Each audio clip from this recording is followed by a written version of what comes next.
అధికారులకు మరియు ఇక్కడికి విచ్చేసిన అతిథులకు అందరికీ ముందుగా నా నమస్కారములు. నా పేరు వైష్ణవి. ప్రస్తుతం నేను దూడల సంజీవయ్య మెమోరియల్ ఉన్నత పాఠశాలలో 9వ తరగతి చదువుతున్నాను.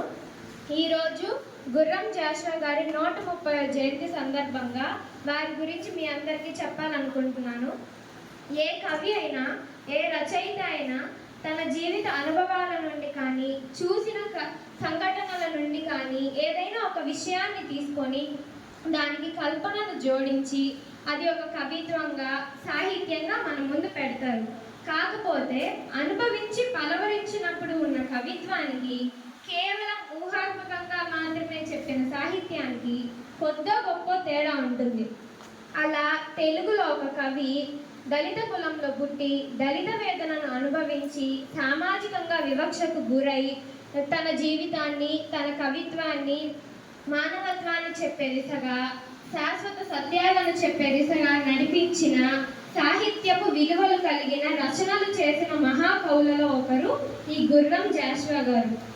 గుర్రం జాషువా గారు 1895 సెప్టెంబర్ 28వ తేదీన గుర్రం వీరయ్య, లింగమ్మ అనే దంపతులకు ఆంధ్రప్రదేశ్ గుంటూరు జిల్లా వినుకొండ మండలం చాట్రగడ్డపాడు అనే గ్రామంలో జన్మించారు.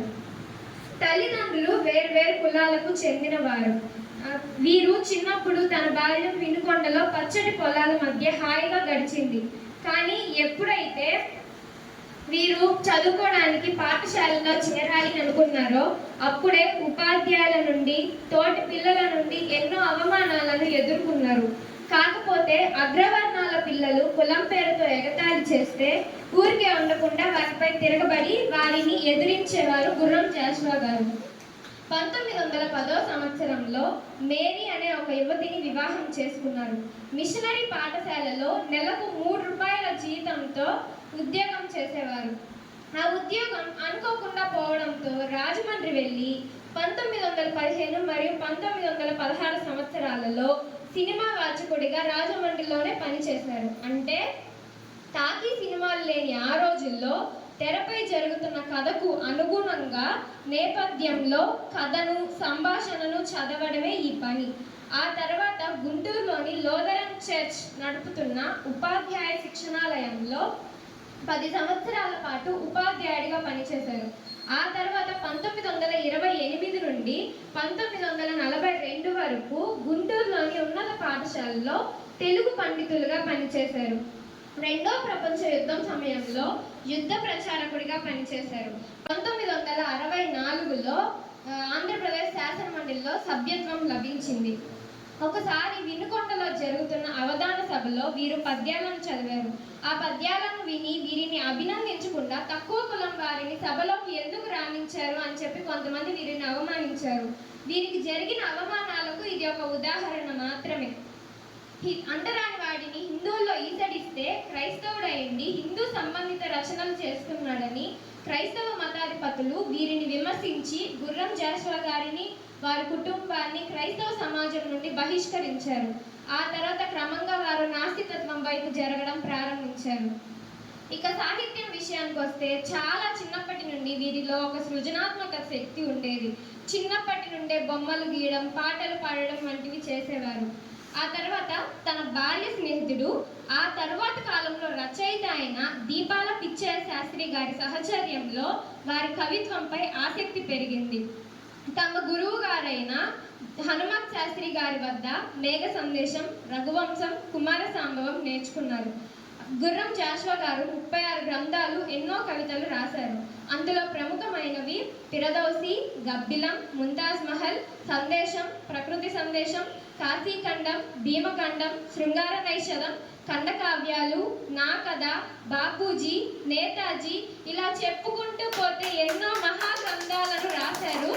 వీరికి నవయుగ కవచక్రవర్తి, కవికోకిల, కవిదిగ్గజ, విశ్వనరుడు, ఇంకా మధుర శ్రీనాథ, విశ్వకవి సామ్రాట్, పద్మభూషణ్ మరియు కేంద్ర సాహిత్య అకాడమీ పురస్కారం కూడా లభించింది. చివరిగా వీరు నవయుగ కవి చక్రవర్తి, కవి కోకిల, పద్మభూషణ్ ఈ పురస్కారాలన్నింటినీ కూడా అందుకున్నారు. వారికి ఎన్నో అవమానాలు ఎదురైనా కూడా చివరిగా తాను అనుకున్నది తాను సాధించారు. ఆధునిక తెలుగు కవులలో గొప్ప పేరు పొందిన మహాకవి మన గుర్రం జాషువా గారు. సమకాలీన కవిత్వంతో సమాజ ప్రయోజనం ఆశించి రచనలు చేశారు. వీరిని స్ఫూర్తిదాయకంగా తీసుకుంటూ వీరి అడుగుజాడల్లో మనం కూడా నడిచి మనం కూడా ఉన్నత స్థాయికి ఎదగాలని ఆశిస్తున్నాను. మన బాబాసాహెబ్ డాక్టర్ భీమ్రావ్ రామ్జీ అంబేద్కర్ గారు ఒక భారత రాజ్యాంగాన్ని తయారు చేశారు.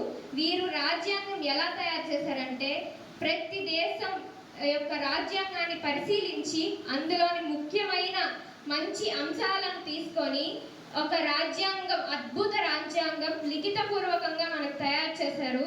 అందులోనే మనకు విద్యా హక్కు కల్పించారు. ప్రతి దేశంలో ఏ దేశ రాజ్యాంగం వారికి ఉంటుంది, కానీ మన దేశ రాజ్యాంగంలో మాత్రం అన్ని దేశాల యొక్క ముఖ్య అంశాలు మన రాజ్యాంగంలో ఉంటాయి. ఇది వారు ఇప్పటికీ కూడా మన దేశం వారు రాసిన రాజ్యాంగాన్ని పాటిస్తూ ముందుకు సాగుతున్నారు. వీరు రాసిన రాజ్యాంగం అంతటి గొప్పది, దీనికి అంత ప్రాముఖ్యత ఉంది. కాబట్టి ఇప్పటికీ రాబోయే తరాల వారు కూడా దీన్ని పాటిస్తారని ఆశిస్తున్నాను. వీరితో పాటు సావిత్రిబాయి పూలే గారు, జ్యోతిరావు పూలే గారు, ఇలా ఎందరో వీరమణులు మన దేశం కోసం, స్వాతంత్రం కోసం కొంతమంది అని, ఆడపిల్లలకు విద్యా హక్కును అప్పుడు ఎవరు విద్య చెప్పేవారు కాదు. సావిత్రిబాయి పూలే గారు, జ్యోతిరావు పూలే గారి వారి ఎంకరేజ్మెంట్ ద్వారా మనందరికీ ఈ విద్యను, ఆడపిల్లలకు ముఖ్యంగా విద్యను అందించారు. అప్పటి నుండి ఆడపిల్లలు కూడా పాఠశాలకు వచ్చి చదువుకోవడం ప్రారంభించారు. అప్పటి నుండి ఇప్పటికీ కూడా వారి వల్లే ఇది సాధ్యమైంది. మనం కూడా వారిని స్ఫూర్తిదాయకంగా తీసుకొని వారికి నివాళులు అర్పించాలి. నాకు ఇంతటి అవకాశాన్ని కల్పించిన వారందరికీ కూడా పేరు పేరున ధన్యవాదాలు తెలియజేసుకుంటూ నా పూర్వజన్మ సుకృత